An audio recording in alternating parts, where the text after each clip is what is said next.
Hello बच्चों। तो कैसे हैं आप लोग। उम्मीद करता हूँ आप लोग अच्छे होंगे और आप लोग जम करके अपनी तैयारी कर रहे होंगे, अपने पूरे एनर्जी के साथ एग्ज़ाम्स का प्रिपरेशंस कर रहे होंगे। और आपके एग्ज़ाम्स में मैं अपनी ओर से थोड़ा सा मदद देना चाह रहा हूँ। देखो, आज की इस वीडियो में हम लोग बात करेंगे करंट इलेक्ट्रिसिटी के ऑब्जेक्टिव क्वेश्चंस का। तो करंट इलेक्ट्रिसिटी एक बड़ा चैप्टर है और इसमें जो ऑब्जेक्टिव क्वेश्चंस हैं उसका नंबर्स थोड़ा सा बड़ा मतलब ज़्यादा है। लगभग आपको 60 क्वेश्चन 60-65 क्वेश्चन के आसपास देखने को मिलेगा। अच्छा, क्वेश्चंस का नंबर ज़्यादा है तो यहाँ पे आपके एग्जाम्स में यहाँ से क्वेश्चन सेट करने का चांसेस भी ज़्यादा है। ठीक है, तो इसलिए इस वीडियो का आपके एग्जाम्स पॉइंट ऑफ व्यू से बहुत ज़्यादा इंपॉर्टेंट रहेगा। तो आप इन सारे वीडियोज़ को, ये जो अभी का वीडियो है, आप लोग बड़े ढंग से देखते जाइए, ढंग से सुनते जाइए और समझते जाइए। आपको ये सारी चीज़ें पीडीएफ के फॉर्म में मिल जाएगा, तो आपको स्क्रीनशॉट करते नहीं रहना है। आप देखना नीचे डिस्क्रिप्शन बॉक्स में इसका जो पीडीएफ है वो आपको मिल जाएगा। तो स्टार्ट करते हैं हम लोग आज के इस वीडियो को। तो देखो, सबसे पहले क्वेश्चन हम लोग का क्या बोल रहा है। तो volt is the unit for which of the physical quantity. तो कौन से फिजिकल क्वांटिटी का यूनिट वोल्ट होता है। तो आप लोग जानते हो ईएमएफ का यूनिट होता है वोल्ट, और पोटेंशियल डिफरेंस का भी होता है वोल्ट। तो यहाँ पे दो ऑप्शन सही है, यानी कि ऑप्शन आ जाएगा, ऑप्शन नंबर 3 करेक्ट हो जाएगा, बोथ 1 and 2। क्वेश्चन नंबर 2 देखिए, how resistance of a wire is affected by increasing its length. तो बोला कि अगर हम एक वायर का रेजिस्टेंस बढ़ाते हैं तो इसके लेंथ, दोबारा सुनना है, how resistance of a wire is affected by increasing its length. तो एक वायर का लेंथ बढ़ा रहे हैं तो रेजिस्टेंस के ऊपर क्या फर्क पड़ेगा। तो आप लोग ये फॉर्मूला जरूर जानते होंगे कि resistance of a conductor is directly proportional to length and inversely proportional to area. अब बोले कि अगर आप लेंथ बढ़ा रहे हो तो ये रेजिस्टेंस जो है बाय डिफॉल्ट क्या हो जाएगा, बढ़ जाएगा, क्योंकि ये दोनों के बीच का जो रिश्ता है वो है डायरेक्टली प्रोपोर्शनल का। ठीक है, तो रेजिस्टेंस इंक्रीज कर जाएगा। तो ऐसा कौन सा ऑप्शन दिख रहा है, ऑप्शन नंबर 2। ठीक है, देख लो ऑप्शन नंबर 2। अगर आप लोग देखेंगे नेक्स्ट क्वेश्चन में, क्वेश्चन 3 को, तो क्वेश्चन 3 आपको क्या बोल रहा है, SI unit of electric current is. Electric current का एसआई यूनिट क्या होता है। तो आप लोग जानते हो एम्पियर। ठीक है, एम्पियर होता है। ये वोल्ट तो ईएमएफ का होता है। ये वाट जानते हो, वाट पावर का यूनिट हो जाता है। किलो वाट आवर, देखो ये किलो वाट आवर एनर्जी का यूनिट होता है, और 1 किलो वाट आवर ये एग्जाम पॉइंट ऑफ व्यू से इंपॉर्टेंट है। हाँ, 1 किलो वाट आवर का जो वैल्यू होता है वो होता है 3.6 इंटू 10⁶ जूल। इसको अच्छे से याद रख लेना। ठीक, तो इस तीसरा क्वेश्चन का जो सही आंसर हो जाता है ऑप्शन नंबर 1 हो जाता है। क्वेश्चन नंबर 4 में देखिए, electric current is a scalar और वेक्टर। इलेक्ट्रिक करंट कैसा क्वांटिटी है। तो ये आप लोग जानते हो कि इलेक्ट्रिक करंट के पास दोनों चीज है, मैग्नीट्यूड भी और डायरेक्शन भी।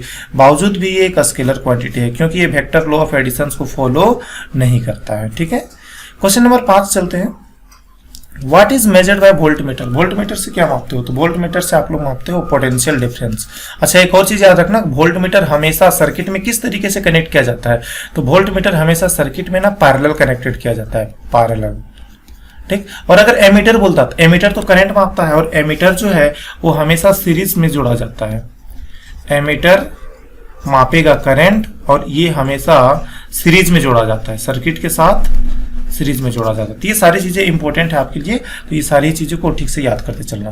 क्वेश्चन नंबर 6 है, what is produced when electric current passes through a wire. किसी वायर से करंट पास होता है तो क्या प्रोड्यूस होगा। तो आप लोग ये हीटिंग इफेक्ट ऑफ करंट जरूर पढ़े थे, याद करो। Heating effect of current H = I² R/T। ठीक है, तो हीटिंग इफेक्ट ऑफ करंट, आप ये चीज पढ़े हो कि अगर सर्किट में करंट जाएगा तो करंट जाने के कारण ना हीट हो जाता है। ठीक है, और हीट का जो वैल्यू निकल के आता है I² R/T। तो कौन सा ऑप्शन हो जाएगा सही, ये पहला ऑप्शन। ठीक है, क्वेश्चन नंबर 7 का क्या कहना है कि pure water is of electricity. तो प्योर वाटर क्या होता है, गुड कंडक्टर की बैड कंडक्टर। तो आप लोग जानते हो कि प्योर वाटर जो होता है वो बैड कंडक्टर ऑफ इलेक्ट्रिसिटी होता है। तो सही आंसर हो जाएगा हम लोगों का ऑप्शन नंबर 1। क्वेश्चन नंबर 8 में देखिए, which instrument is use to measure electric current. देखो, करंट मापना है, तभी आपको थोड़ा देर पहले बताए थे, करंट मापने के लिए हम लोग यूज करते हैं एमीटर। ठीक है, और एमीटर को हमेशा सर्किट में सीरीज में जोड़ा जाता है। एमीटर को सर्किट में सीरीज में जोड़ा जाता है। वोल्ट मीटर क्या मापता है। वोल्ट मीटर मापता है हम लोगों का पोटेंशियल डिफरेंस। ठीक है, पोटेंशियल डिफरेंस, और इस वोल्ट मीटर को हम लोग जोड़ते हैं पैरेलल में। ठीक है, तो इस क्वेश्चन का सही answer option number 2। Question number 9 देखिए, what is called continuous flow of electrons. तो यहाँ पे देखो फ्लो ऑफ इलेक्ट्रॉन्स बोल रहा है। इलेक्ट्रॉन्स तो आप लोग जानते हो ना, इलेक्ट्रॉन्स मतलब चार्ज होता है। अब फ्लो ऑफ चार्जेस आप लोग पढ़े थे, flow of charges is called current. ठीक है, तो कौन सा ऑप्शन आ जाएगा, ऑप्शन नंबर 1। क्वेश्चन नंबर 10 देखिए, what is condition for applying Ohm's law. Ohm's law आप कब लगा सकते हो, तो आप लोग इसका स्टेटमेंट ही पढ़ते थे कि एट कांस्टेंट टेम्परेचर, याद है, at constant temperature voltage is directly proportional to current. ठीक है, तो यहाँ पे आप इसको अप्लाई करेंगे एट कांस्टेंट टेम्परेचर पर, तो ये आ जाएगा सही आंसर आपको ऑप्शन नंबर 1। ठीक, क्वेश्चन नंबर 11 में आ जाइए, क्या कहता है, थोड़ा सा देख लेंगे, ज्यादा ऊपर चला गया question. In what way voltmeter is connected in circuit. देखो अभी आपको थोड़ा देर पहले बताए थे, वोल्टमीटर जो है वो वोल्टेज मापता है और इसको हम लोग जोड़ते हैं सर्किट में पैरेलल के साथ, पैरेलल। ठीक है, तो आंसर रखना 1। और अगर एमीटर दिया रहता तो हम लोग सीरीज में जोड़ते हैं और एमीटर हम लोग को करंट माप करके देता है। ठीक है, अगर आप क्वेश्चन नंबर नेक्स्ट देखेंगे तो ये क्वेश्चन नंबर 12 है। ये 1 kilowatt hour is equal to, 1 kilowatt hour किसके बराबर होता है, तो 3.6 इंटू 10⁻6 जूल के बराबर होता है। ठीक है, तो क्या आप इसको जानना चाहोगे कि किस तरीके से ये इतना आता है, चलो देख लेते हैं। ठीक है, तो ये बोल रहा है 1 किलोवाट आवर। ठीक, तो अगर आप इसको एक्सटेंड करते हैं, तो आप इसको इस तरीके से लिख सकते थे, देखो 1 किलोवाट इंटू 1 आवर। 1 किलोवाट में आप जानते हो 1000 वाट होता है, 1000 वाट मतलब 10⁻³ वाट।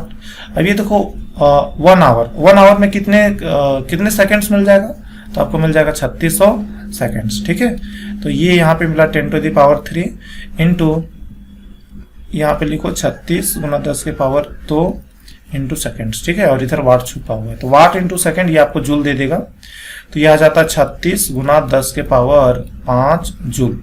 अब देखो अगर इसको आप स्टैंडर्ड फॉर्म में लिखेंगे, साइंटिफिक फॉर्म में, तो ये 3.6, एक अंक के बाद पॉइंट लग गया, तो देखो दाहिनी साइड से एक अंक के बाद पॉइंट लाया है, यानी पॉइंट को हम बाई साइड शिफ्ट किए हैं, तो प्लस पावर जो है प्लस हो जाता था, तो 10⁵ की जगह पे आपको दी जाएगा 10⁻6।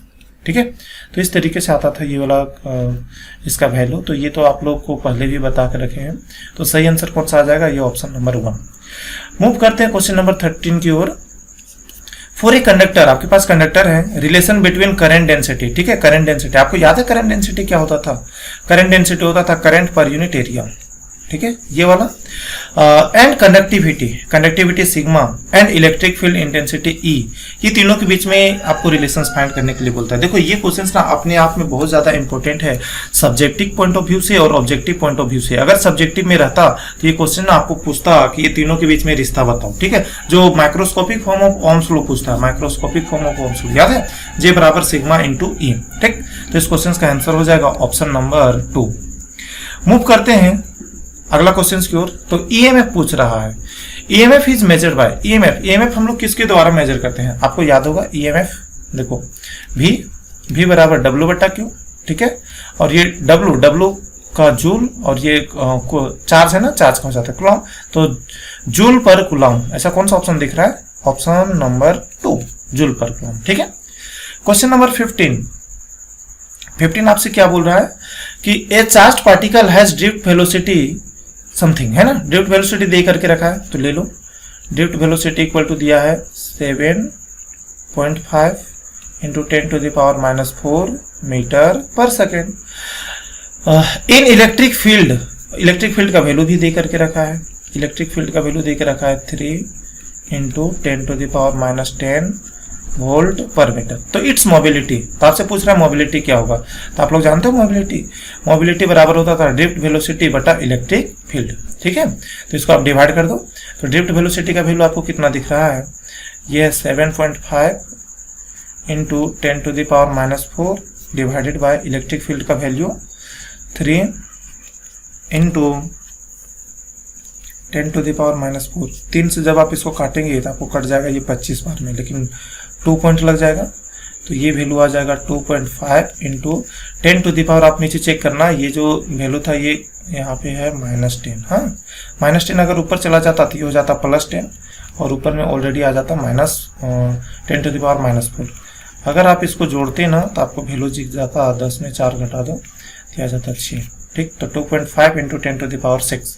ऐसा कौन सा ऑप्शन दिख रहा है? ऐसा ऑप्शन दिखा ऑप्शन नंबर 1। ऑप्शन नंबर 1 आपके लिए करेक्ट हो गया। चलते हैं आगे की ओर। ये रहा हम लोगों का क्वेश्चन नंबर 16। ठीक है, तो क्वेश्चन नंबर 16 क्या बोल रहा है कि आपके पास 2 सेल्स है जिसका EMF E1 है, E2 है, E1 और E2 है, और इंटरनल रेजिस्टेंस जो है R1 है एंड R2 है, respectively are connected in parallel. ये दोनों का आपस में ना पैरेलल कनेक्शन किया गया है। तो आपसे पूछ रहा है equivalent EMF of the combination. तो इक्विवेलेंट EMF का कॉम्बिनेशन क्या आएगा? क्या आप इस क्वेश्चन का डायरेक्ट आंसर जानना चाहते हैं या तो कैसे आया उसको जानना चाहते हैं? ठीक है, तो ये दोनों चीज जान सकते हो। तो देखो इसका तो आंसर तो ये हो जाएगा ऑप्शन नंबर 1। और अगर यदि आप लोग जानना चाहते हो कि ये कैसे आएगा, किस तरीके से आएगा, तो आप यहाँ पे थोड़ा सा देख लो। यहाँ पे मैं आपके लिए कैलकुलेशंस करता हूँ। तो आपके पास सेल्स था और सेल्स का कनेक्शन किया हुआ था पैरेलल में। क्वेश्चन यही बोला था कि सेल्स का कनेक्शंस दिए थे पैरेलल में, और ये था, ये मान लो ये सेल्स है, इसका EMF E है, इसका इंटरनल रेजिस्टेंस R है। ठीक है, अच्छा E1 और R1 बोला था, इसका E1 और इसका R2, ये दोनों को ना आपस में पैरेलल कनेक्ट करके रखा है। तो ये ले लो, ये इस तरीके से हम कनेक्ट कर दिए। इस सेल का EMF आपको E2 दे करके रखा है और इसका वैल्यू दे करके रखा है R2। ठीक है, चलो एक बार दोबारा से क्वेश्चन पढ़ लो। 2 cells EMF E1 and E2 and internal resistance R1 and R2 respectively are connected in parallel. Equivalent EMF of the combination. तो आपसे EMF पूछ रहा है, इक्विवेलेंट EMF कितना होगा? ठीक है, तो लेट से ये बाहर से कोई एक्सटर्नल इधर से एक्सटर्नली ये कनेक्टेड होता, तो सोचो यहाँ पे अगर करंट आई जा रहा था तो ये करंट ऐसे ऐसे चलते गया और यहाँ जाके करंट ये 2 भागों में बट गया है। इधर करंट गया है I1 और इधर करंट गया है I2। ठीक है, चलो अब आप लोग एक रिश्ता जरूर से पढ़े होंगे, आप लोग याद करो थोड़ा सा। V बराबर E minus I into R, ये रिश्ता आप लोग जरूर से पढ़े थे, आप लोग को याद होगा, है ना। अब यहां से अगर यदि आप लोग इस I का वैल्यू निकालना चाहते हैं तो I का वैल्यू कितना मिल जाता, चेक करो। तो ये I इंटू R आ जाता, ये लेफ्ट साइड लेकर के आ रहे हैं, और ये आ जाता E माइनस V। आपको यही चीज दिखाई देता। अगर आप वैल्यू निकलना चाहते हैं I बराबर, तो I बराबर ये आ जाता I बराबर E माइनस V बटा R। यहाँ तक कोई दिक्कत शायद नहीं होगा। अब देखो अगर हम पूछते हैं कि I1 का वैल्यू कितना होगा, देखो यहाँ पे I1 दिख रहा है ऊपर सर्किट में, तो I1 का वैल्यू कितना हो जाता, तो I1 का वैल्यू हो जाता E के जगह पे E1 डाल देते हैं माइनस V बटा R के जगह पे R1। ठीक है, और अगर I2 का वैल्यू बताना चाहते हैं तो I2 का वैल्यू हो जाता E2 माइनस V बटा R2। ठीक, शायद यहाँ तक आपको कोई दिक्कत नहीं हो रहा होगा। अब यहाँ पे थोड़ा चेक करना आप लोग। ठीक है, टोटल करंट अगर हम पूछ देते हैं टोटल करंट कितना होगा, तो टोटल करंट देखो यहाँ से ये करंट जा रहा था I, यहाँ जाके बट गया I1 और I2 में। तो टोटल करंट का अगर आप वैल्यू निकालना चाहते हैं तो ये I बराबर आपको मिलता I1 प्लस I2। अब I1 का वैल्यू ले लीजिए, तो I1 का वैल्यू मिलता E1 माइनस V बटा R1 plus E2 minus V बटा R2।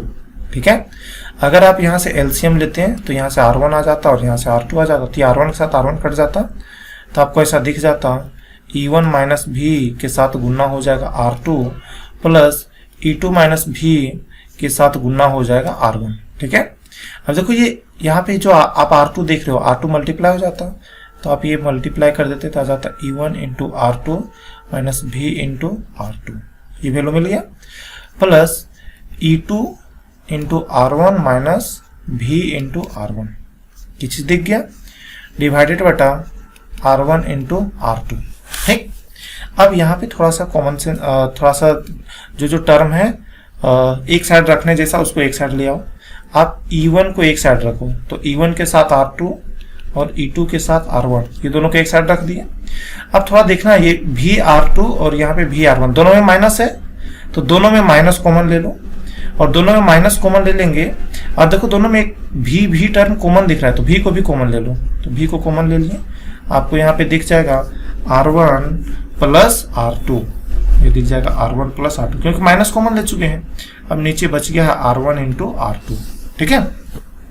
अब अगर आप यहाँ पे लेफ्ट साइड चेक करेंगे तो ये हम लोगों के पास था आई, ठीक। अब आई का वैल्यू हम लोगों को ये मिल चुका है, नेट वैल्यू हम लोग को ये मिला, ठीक है। अच्छा ये R1 I1 सॉरी यहाँ पे R1 इंटू R2 अगर आप लेफ्ट साइड लेकर के चल जाते हैं तो आपको कुछ दिखाई देता। अच्छा ऐसा कर लो, यहाँ पे ये R1 और R2 से इसको डिवाइड कर दो। अगर आप लोग इसको डिवाइड कर देते तो आपको ऐसा दिखाई देता, ये दिखाई देता E1 R2 plus E2 R1 divided बटा R1 into R2 plus V यहाँ पे प्लस नहीं आएगा, यहाँ पे माइनस आएगा, ठीक है। यहाँ पे माइनस कर लेना, माइनस V ये आ जाता R1 प्लस R2 बटा नीचे आ जाता R1 इंटू R2, ठीक। शायद यहाँ तक आपको कोई दिक्कत नहीं हुआ होगा। अब यहाँ पे इस टर्म को उठा करके ना लेफ्ट साइड लेके चलो। अगर लेफ्ट साइड उठा के लेके जाएंगे तो ये प्लस हो जाएगा, तो V बराबर आपको दिख जाता ये वाली टर्म, ये E1 R2 plus E2 R1 बटा R1 into R2 negative of I, ठीक है। ये टर्म अगर आपको लेफ्ट साइड जाएगा तो आपको नेगेटिव दिखाई देगा। अच्छा V के साथ यहाँ पे कुछ और टर्म जुड़ा हुआ है, आप चेक कर लो तो यहाँ पे आपको दिखाई देता ये R1 प्लस R2 बटा R1 इंटू R2 ऐसे दिखाई दे रहा है। अब ये टर्म को ना, ये सारे टर्म को उठा करके आपको इधर लेके आना है, तो अगर इधर लेकर के आते तो आपको ऐसा दिखाई देता E1 R2 plus E2 R1 divided बटा R1 इंटू R2। अब देखो अगर ये टर्म राइट साइड जाएगा तो ये पलट जाएगा, ठीक है। जो नीचे है वो ऊपर चला जाएगा और जो ऊपर है वो नीचे आ जाएगा। तो R1 R2 वो ऊपर चला गया और ये R1 प्लस R2 नीचे चला गया, ठीक है। तो यहाँ पे भी यही चीज़ दिखाई देगा, R1 R2 ऊपर चला जाएगा और जो R1 प्लस R2 है वो नीचे आ जाएगा, ठीक है। अब यहाँ पे देखेंगे तो आपको ये कटता हुआ दिखाई देगा, ये R1 इंटू R2 और ये कट गया, ठीक है। तो अब आपके पास क्या चीज़ बच गया है यहाँ पे, तो आपके पास बचता हुआ दिखाई दे रहा है E1 के साथ R2 प्लस E2 के साथ R1 डिवाइडेड बटा यहाँ पे R1 प्लस R2, बीच में नेगेटिव का साइन है, ये आ जाएगा R1 माइनस R2 और नीचे आ जाएगा आपको R1 प्लस R2 और यहाँ पे आप देखेंगे ये आ रहा है करंट, ठीक है। आप थोड़ा सा इसको देख लेना है। आप लोग जानते हो ना, अभी थोड़ा देर पहले बताए थे कि सिंस वी नो दैट, हम लोग को पता है V equal to E minus I into R, याद है I इंटू आर। तो आप इस इक्वेशंस को ना ये दोनों के साथ कंपेयर कर लो, तो कंपेयर करेंगे तो देखो यहाँ पे I के साथ I दिख रहा है तो R का वैल्यू आपको ये वाला मिल जाता है, और देखो यहाँ पे ये जो टर्म दिख रहा है ये आपको EMF का वैल्यू मिल जाता है। तो E का वैल्यू आपको क्या दिख जाता, E का वैल्यू दिखता E1 R2 plus E2 R1 बटा R1 प्लस R2, ठीक है गाइस। ये बहुत बड़ा क्वेश्चन बन गया था, ठीक है। तो इसीलिए मैं बताना नहीं चाह रहा था, लेकिन फिर भी आपको बता दिया, तो ये वाला हो जाएगा आंसर, ठीक है। तो आप यहाँ पे याद कैसे करोगे, याद ये रखना कि सेल जो आपको दिखाई देगा E1 के साथ रेजिस्टेंस R2 और E2 के साथ R1, दोनों का एक दूसरे का जस्ट उल्टा कर देना, ठीक है। तो ऐसा हम लोगों का दिख चुका था ऑप्शंस में, और कौन ऑप्शंस था, ऑप्शन नंबर फर्स्ट था, ठीक है। तो ये देखो क्वेश्चन नंबर 16 में हम लोग टिके हुए थे, ठीक। तो क्वेश्चन नंबर 16 का आंसर हो जाएगा ऑप्शन नंबर 1, ठीक। क्वेश्चन नंबर 17 बोल रहा है यहाँ पे the SI unit of electric energy SI unit of electric energy क्या होगा। तो देखो आप लोग ये जान चुके हो कि SI यूनिट जो होता है, एनर्जी बोला था, एनर्जी होगा तो पक्का जूल हो जाएगा, तो ये एक ऑप्शन ये हो जाएगा, जूल हो जाएगा। आप यहाँ पे देखो ये किलो वाट आवर दिया हुआ है, अभी आपको थोड़ा देर पहले बताया था, याद है। यानी ये ऑप्शन 1 भी सही है और ऑप्शन 4 भी सही है। आप लोग को याद होगा 1 किलो वाट आवर बराबर 3.6 इंटू 10⁶ जूल होता था। तो ये भी तो एनर्जी का यूनिट है और ये भी एनर्जी का यूनिट है, यानी कि पहला और चौथा दोनों ही इस क्वेश्चन का सही आंसर है। तो थोड़ा ठीक से यहाँ पे ऑप्शंस नहीं बन पाया है, लेकिन चलो कोई बात नहीं, आपको समझ में आ गया कि इसका आंसर जो होगा दोनों होगा। Question number 18 kilowatt hour is the unit of, again अभी देखियो किलोवाट आवर किसका यूनिट होता है, इलेक्ट्रिक एनर्जी का, और किसके बराबर होता है 3.6 इंटू 10⁻6 जूल के बराबर। Drift velocity of free electron in a conductor does not depend on, आप लोग को याद है ड्रिफ्ट वेलोसिटी का फॉर्मूला आने भी दो, ये आप लोग पढ़े थे, ठीक है। दोबारा से आने भी दो, यही तो आप लोग का फॉर्मूला आता था ड्रिफ्ट वेलोसिटी का, ठीक है। तो ड्रिफ्ट वेलोसिटी किसकी मतलब ये करंट, यहाँ पे इधर करंट आता था, लेफ्ट साइड में करंट आता था, यहाँ पे करंट आता था, ठीक है।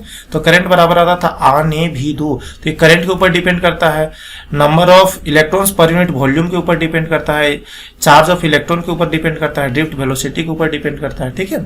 तो यहाँ पे हम लोग का क्वेश्चन क्या था कि ड्रिफ्ट वेलोसिटी किसके ऊपर डिपेंड करता है। सर ड्रिफ्ट वेलोसिटी का फॉर्मूला याद है? ड्रिफ्ट वेलोसिटी का फॉर्मूला ये होता था ई टाउ बाय एम, ठीक है। तो यहाँ पे हम लोगों से पूछा क्या था कि drift velocity of free electrons in a conductor does not depend on, किसके ऊपर डिपेंड नहीं करता है। तो ये देखो ड्रिफ्ट वेलोसिटी में, ड्रिफ्ट वेलोसिटी ये लेंथ के ऊपर बिल्कुल डिपेंड नहीं करता है, तो ये आ जाएगा ये ऑप्शन नंबर 2, ठीक है। लेंथ के ऊपर डिपेंड नहीं करता है, ठीक। Move to the next question. अगर आप नेक्स्ट क्वेश्चन की ओर मूव करेंगे तो आपको दिखाई देगा क्वेश्चन नंबर 20। क्वेश्चन नंबर 20 क्या बोल रहा है? EMF of a dry cell. तो ड्राई सेल्स का जो ईएमएफ होता है वो होता है 1.54 वोल्ट, ये आपको डायरेक्ट याद रखना है 1.54 वोल्ट। तो ऐसा आसपास कौन सा ऑप्शन दिख रहा है? Option number 3। 21 आ जाओ। Two coppers wire of length L1 and L and 2L have radii R and 2R respectively. The ratio of their specific resistance. देखो यहाँ पे इस टर्म को जरूर से ध्यान देना, स्पेसिफिक रेजिस्टेंस को हम लोग बोलते थे रेसिस्टिविटी। और याद है रेसिस्टिविटी मटेरियल का प्रॉपर्टीज होता है, ये मटेरियल का प्रॉपर्टीज होता है, ये लेंथ के ऊपर नहीं डिपेंड करता है, किसी चीज के ऊपर डिपेंड नहीं करता है, ठीक है। तो यहाँ तो बोला है दोनों का दोनों कॉपर वायर है। अगर आप यहाँ पे देखेंगे तो दोनों के दोनों आपके पास कॉपर वायर है।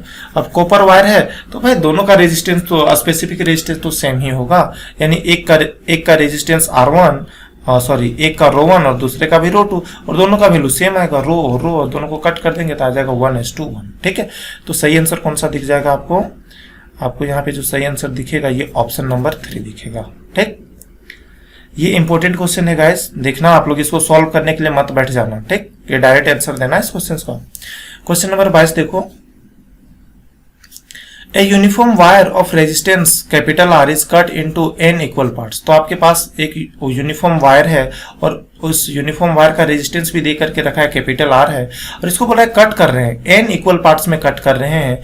उसके बाद कट करने के बाद क्या बोला है कि these parts are then connected in parallel. तो इसको ना हम लोग फिर बाद में पैरेलल जोड़ देते हैं विथ ईच अदर, एक दूसरे के साथ।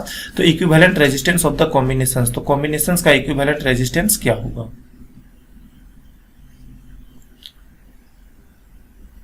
तो क्वेश्चंस बढ़िया है, ठीक है। इधर मैं मूव कर रहा हूं ताकि यहाँ पे मैं थोड़ा सा जगह बना सकूं और जगह बना करके आपको ठीक से दिखा सकूं। तो मान लो कि ये दिख रहा है आप लोगों के पास, ये कंडक्टर है, ठीक है। इस कंडक्टर का जो रेजिस्टेंस है ना वो R है। अब बोला इस कंडक्टर को ना हम लोग काट दे रहे हैं इस तरीके से, n इक्वल पार्ट्स में इस तरीके काट दिए, ठीक। तो ये n पार्ट्स में ये कट चुका है। अब आप लोग को याद होगा कि resistance of a conductor is directly proportional to length. अब तो लेंथ घट चुका है ना गाइस, देखो अगर लेंथ पहले L होगा तो अब n पार्ट में टूट चुका है, तो एक पार्ट का लेंथ कितना हो जाएगा? L/n हो जाएगा, ठीक है। तो यहां से आप देख रहे हो कि रेजिस्टेंस जो है वो पक्का जो है वो घट चुका होगा। तो रेजिस्टेंस कितना घटा होगा देख लेते हैं। एक पार्ट का अगर आप इस एक पार्ट का रेजिस्टेंस आप निकालना चाहते हैं तो एक पार्ट का जो रेजिस्टेंस निकल करके आ जाएगा वो वाला आएगा आपका R/n, यानी पहले R था उसको n भाग में तोड़ दिए हैं तो ये बच गया है, ये अब बन गया है आपका, ये जो नया वाला बन गया है R/n बन गया है, ठीक है। अब ये जो छोटा छोटा टुकड़ा आया, ये छोटा छोटा टुकड़ा तार का, ये सारे को आप एक दूसरे के साथ पैरेलल में जोड़ दे रहे हो, ठीक है। तो पैरेलल में जोड़ दो इस तरीके से, ठीक है। अगर आप पैरेलल में जोड़ेंगे तो पैरेलल में जोड़ते थे, आपको फॉर्मूला याद है रेजिस्टेंस का? पैरेलल में जोड़ते थे तो आपके पास आता था 1/R इक्विवेलेंट बराबर 1/R1 plus 1/R2 plus 1/R3 dot dot dot dot इसी तरीके से चलते जाएगा, ठीक है। तो अगर आप यहां से इसको कैलकुलेशंस करते हैं तो 1/R इक्विवेलेंट का वैल्यू कितना निकल के आ जाता? 1/R इक्विवेलेंट का जो वैल्यू निकलता देखो यहाँ पे R1 का वैल्यू कितना दिया हुआ है? R/n, ठीक है। ये R/n plus 1/R/n plus 1/R/n, और इस तरीके से कितना जाते रहेगा? n नंबर तक चलते ही रहेगा, ठीक है। अब देखो यहाँ पे थोड़ा सा पेज को हम ऊपर कर ले रहे हैं, देखना। हाँ, अब यहाँ पे थोड़ा ध्यान दो, तो ये जो आर इक्विवेलेंट का वैल्यू निकल के आ रहा है, ये ऐसे ही कितना नंबर तक चलते रहेगा, तो ऐसे ही चलते रहेगा n नंबर तक, तो n से मल्टीप्लाई कर दो। अब यहाँ पे देख लो, इसको अगर आप छोटा करेंगे तो आपको क्या मिल जाएगा कि ये जो आर इक्विवेलेंट है ये n ऊपर चला जाता, दिया जाता n स्क्वायर बटा आर। और यहाँ से अगर आप आर इक्विवेलेंट का वैल्यू निकालना चाहते हैं, आर इक्विवेलेंट इधर चला जाता और ये आ जाता आर बटा n स्क्वायर। ठीक है, तो नया रेजिस्टेंस कितना आ जाएगा, आर बटा n स्क्वायर। तो गाइज ये सारे ना देखो, ये ऐसे क्वेश्चन है जिसको कि आप रट नहीं सकते हो, इसको तो आपको समझना पड़ेगा और समझने के लिए थोड़ा सा मेहनत करना पड़ेगा। ठीक है, तो ऐसा कौन सा ऑप्शन दिखाई दिया, आर बटा n स्क्वायर, ये आपको दिख रहा है ऑप्शन नंबर 1। ठीक, मूव करते हैं हम लोग आगे की ओर। Question number 23, when an ammeter is shunted, एक एमीटर को शंट किया जाता है एट इट्स मेजरिंग रेंज। देखो गाइज ये सारे के सारे ना थोड़ा सा लॉन्ग क्वेश्चंस है, पता नहीं मुझे बताना चाहिए कि नहीं बताना चाहिए डिटेल में, इतनी ज्यादा डिटेल में, तो चलो रहने दो, इस क्वेश्चन को इतना ज्यादा डिटेल में नहीं कर देते हैं। क्वेश्चन नंबर 23 बोला अगर आप एमीटर को शंट कर देते हो तो शंट कर देने से इसका जो मेजरिंग रेंज है ना वो इंक्रीज कर जाता है, ऑप्शन नंबर 2। अच्छा, शंटिंग का फिगर कैसा बनता, थोड़ा सा सिर्फ मैं फिगर बना देता हूँ। ये गैल्वेनोमीटर था, इसके साथ आप यहाँ पे शंटिंग कर दिए थे, ये शंटिंग था, यहाँ पे करंट आई जाता था, इसमें करंट आई जी जाता था, यहाँ पे करंट आई एस जाता था। ठीक है, इस तरीके से शंटिंग करते हैं। अगर शंटिंग कर देंगे तो इसका जो रेंज है वो इंक्रीज कर जाएगा। ठीक, तो शायद थोड़ा बहुत आप लोगों को याद आ रहा होगा कैसा आप लोग पढ़े थे। क्वेश्चन नंबर 24 देखो, 24 क्या बोल रहा है, what is called the potential ratio of potential difference to the current. ये पूछ रहा है कि V बटा I को आप क्या बोलते हो, तो ये तो रेजिस्टेंस होता था। ठीक है, तो आंसर हो जाएगा ऑप्शन नंबर 1 रेजिस्टेंस। ठीक है, 25 क्या बोल रहा है कि the SI unit of resistance is, resistance का एसआई यूनिट क्या होता है, तो ओम होता है। ठीक है, 26 क्या बोल रहा है, 26 को देखना है कि what are the different methods of connecting resistance. Resistance को आप कितने तरीके से जोड़ सकते हो, तो आप इसको चाहे तो सीरीज में भी जोड़ सकते हो, चाहे तो आप इसको पैरेलल में भी जोड़ सकते हो। ठीक है, तो ऑप्शन 1 सीरीज में जोड़ा जा सकता है, पैरेलल में भी कनेक्ट किया जा सकता है ना, तो आपका कौन सा आंसर सही हो जाएगा, ऑप्शन नंबर 3। ठीक है, क्वेश्चन नंबर 27 बोल रहा है कि dimensions of electrical resistance, electrical resistance का डायमेंशंस कितना होता है। ठीक है, तो अभी देखो ये ओम्स लॉ से आप लोग जानते हो V बराबर I इंटू आर होता है, और अगर R बराबर जानना है वैल्यू तो R बराबर V बटा I होगा। अब देखो V बराबर जानते हो, V बराबर होता है W बटा Q इंटू I। अब इसको अगर आप थोड़ा शॉर्ट करके लिखना चाहते हैं तो यह आ जाता W बटा Q, और ये 1 ऊपर चला जाता और यहाँ पे करंट नीचे आ जाता। ठीक है, अब यहाँ पे इसको चेक करो, तो वर्क डन का आप लोग जानते हो, वर्क डन का होता है M/L/2T-2। चार्ज का जानते हो AT होता है, और ये करंट का जानते हो एम्पियर होता है। ठीक है, तो यहाँ पे देखो एम्पियर और एम्पियर 2 को आ गया। अब देखो M ऊपर में है, L ऊपर में है, T के पावर देखो यहाँ पे T 1 है, अगर ये 1 ऊपर चला जाएगा तो -1 हो जाएगा, और ऑलरेडी ऊपर में -2 है तो ये हो जाएगा -3। A देख लो, यहाँ पे एम्पियर, यहाँ पे 1 और यहाँ पे 1, 2 है, ऊपर चला जाएगा तो माइनस हो जाएगा। ठीक है, तो M/L/2 T के पावर -3 और A के पावर -2, ऐसा कौन सा ऑप्शन दिखा। अगर आप मैच कर पाएंगे तो देखो ऑप्शन नंबर 2 को। ठीक है, M L के पावर 2 T के पावर -3 और A के पावर -2। ठीक है, तो ऐसे क्वेश्चंस को कभी याद नहीं किया जाता, इसको ना कैलकुलेट किया जाता है। 28 की ओर चलते हैं। The instrument for the accurate measurement of the EMF of a cell, अगर सेल का EMF एक्यूरेट मेजरमेंट करना है तो आपको जो डिवाइस यूज करना पड़ेगा वो होता है पोटेंशियोमीटर। ठीक है, तो सही आंसर आ जाएगा ऑप्शन नंबर 3। ठीक है, आप एमीटर जानते हो, एमीटर का यूज हम लोग करंट मापने के लिए करते हैं, और वोल्टमीटर का यूज हम लोग वोल्टेज मापने के लिए करते हैं, पोटेंशियल डिफरेंस मापने के लिए करते हैं। एमीटर को हम लोग सीरीज में जोड़ के रखते हैं और वोल्टमीटर को हम लोग पैरेलल में जोड़ करके रखते हैं। ठीक है, question number 29, the SI unit of current density is, आप लोग ये पढ़े हो करंट डेंसिटी, जे से डिनोट करते थे करंट पर यूनिट एरिया। ठीक है, तो करंट का हो जाएगा एरिया, करंट का एम्पियर और एरिया का होता है मीटर स्क्वायर, तो एम्पियर बटा मीटर स्क्वायर, तो ऑप्शन दिख रहा है ऑप्शन नंबर 1। ठीक, क्वेश्चन नंबर 30 में देखो, तो 30 क्या बोल रहा है कि which of the following relation is called as current density, ये तो अभी बोले थे। ठीक है, तो करंट डेंसिटी I बटा A, कौन सा ऑप्शन दिखा, ऑप्शन नंबर 1। ठीक है, 31 देख लो, in an electric circuit the algebraic sum of current meeting at a point is, आप लोग ये पढ़े थे KCL ना, summation of current meeting at a point is 0। अच्छा बताओ, किरचॉफ का करंट लॉ किस पर आधारित होता था, किरचॉफ का करंट लॉ चार्ज पर आधारित होता था, कंजर्वेशन ऑफ चार्ज पर, और किरचॉफ का voltage law conservation of energy पर आधारित होता था। ठीक है, तो इस क्वेश्चन का आंसर हो जाएगा ऑप्शन नंबर 1। ठीक। अब क्वेश्चन नंबर 32 चल जाओ। If the length of a potentiometer wire is increased the balance point will be obtained at. ठीक है, तो देखो लेंथ अगर आप बढ़ा देते हो तो बैलेंस पॉइंट के ऊपर कोई फर्क नहीं पड़ता है, तो ये सेम जगह पे आ जाएगा, तो इसका सही आंसर हो जाएगा ऑप्शन नंबर 3। ठीक है, क्वेश्चन देखो गाइस, एक्चुअली ना वीडियो बहुत बड़ा हो रहा है, बहुत लंबा हो रहा है, इस वजह से इस क्वेश्चन को मैं ज़्यादा डिटेल से नहीं ले रहा हूँ। ठीक है, मैं चाह रहा हूँ कि कम टाइम में आप लोगों का ज़्यादा से ज़्यादा क्वेश्चन हो जाए, क्योंकि समय का अपना इंपॉर्टेंस है। ठीक है, क्वेश्चन नंबर 33 की ओर चलो।